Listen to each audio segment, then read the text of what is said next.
sekitar sebulan yang lalu, tepatnya 10 Juli, di obrolan saya lewat channel ini, eh, saya quote unquote itu mengultimatum Mr. Prabowo,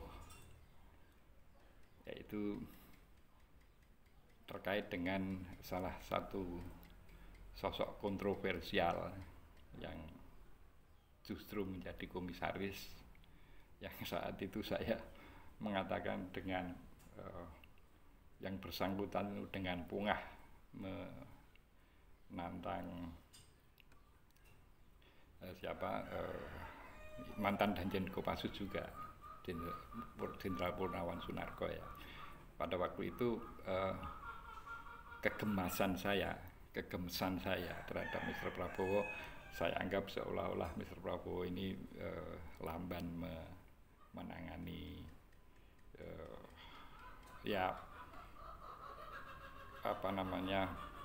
kerumitan politik yang dihadapi pada periode ini, sehingga pada waktu itu saya memberikan batas akhir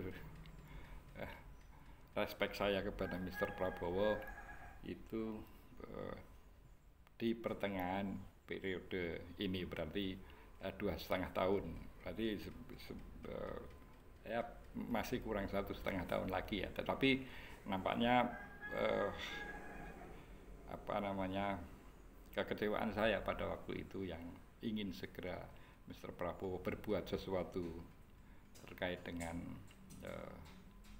hiruk pikuk politik ini ini menurut pandangan saya mulai menunjukkan polanya ya, bahwa Mr. Prabowo OTW menuju Presiden Republik Indonesia yang sesungguhnya. Ini sekali lagi ini menurut cara pandang saya, dan perkiraan saya ternyata meleset. Artinya belum ada 1 tahun Mr. Prabowo sudah mulai menunjukkan pola yang bisa dilihat dengan menurut saya jelas ya. Kalau menurut orang lain tidak jelas ya monggo-monggo saja. Itu kaitannya dengan saya sebut saja nama Sylvester Matutini ya. Pada waktu itu saya sangat jengkel karena ucapannya yang pongah gitu ya, yang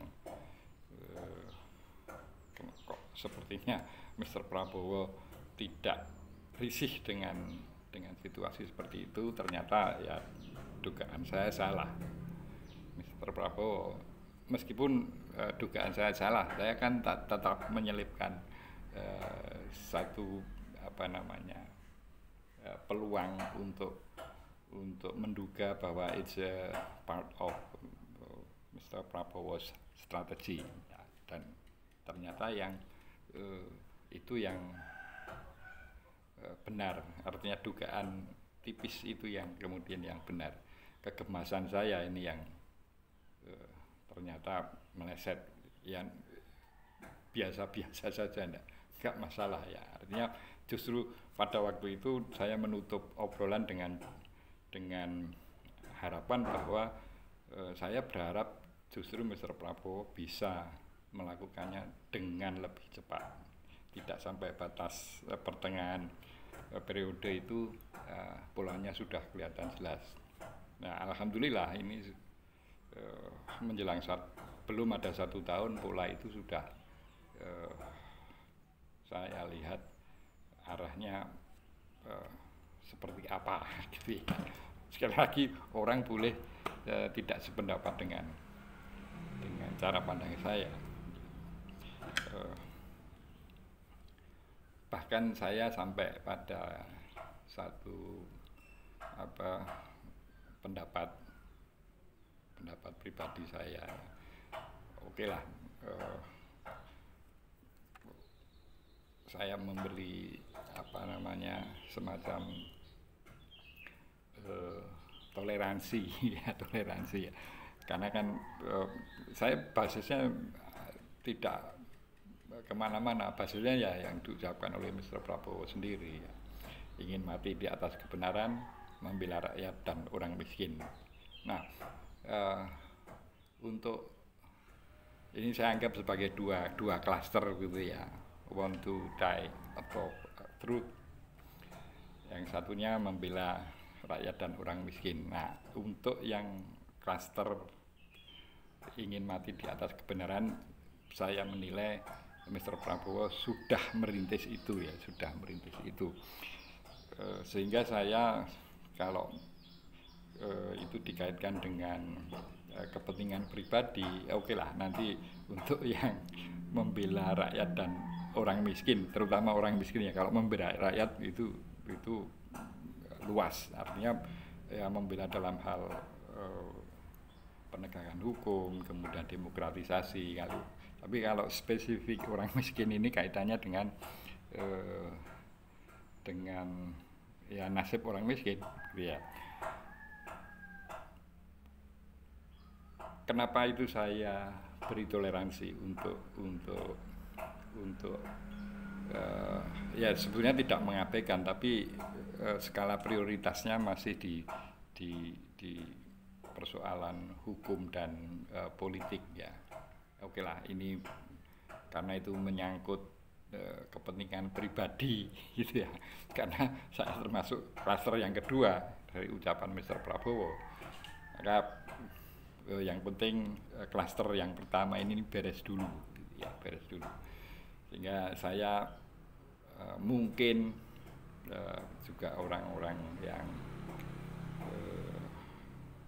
kondisi yang sama yang ingin dibela oleh Mr. Prabowo ini, kita masih bisa bersabar lah, ya asal itu kemudian tidak diabaikan sama sekali, karena kalau kaitannya dengan membela rakyat dan orang miskin dalam pengertian atau terminologinya itu adalah mengangkat nasib rakyat, ekonomi, itu bukan hal yang bisa dilakukan secara instan. Kalau menurut saya itu harus dimulai dengan back to pasal 33 ya, dan itu prosesnya panjang, prosesnya tidak instan gitu ya. Bahwa nanti ada masyarakat yang tidak sabar dengan proses itu ya, itu bagaimana Mr. Presiden mengkomunikasikan itu kepada rakyat, karena bagaimanapun rakyat yang tidak sabar karena perut lapar itu juga tidak bisa disalahkan. Faktanya itu dijanjikan oleh Mr. Presiden. Faktanya adalah Undang-Undang Dasar 1945 itu juga mengamanatkan kepada pemerintah untuk mesejahterakan kehidupan masyarakat. Tapi sekali lagi dunia itu tidak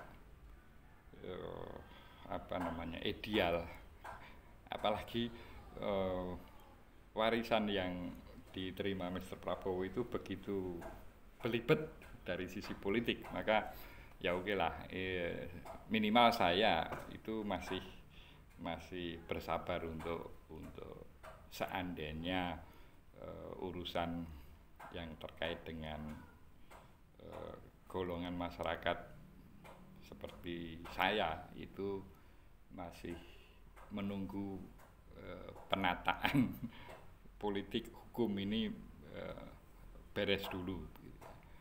Nanti untuk selebihnya ya asal Mr. Prabowo sudah kelihatan tanda-tanda itu mengarah pada pelaksanaan pasal 33, dan itu yang kemudian diperjuangkan oleh para purnawirawan TNI, itu Mr. Prabowo kelihatan pola ke arah ke situ ya. Saya secara jujur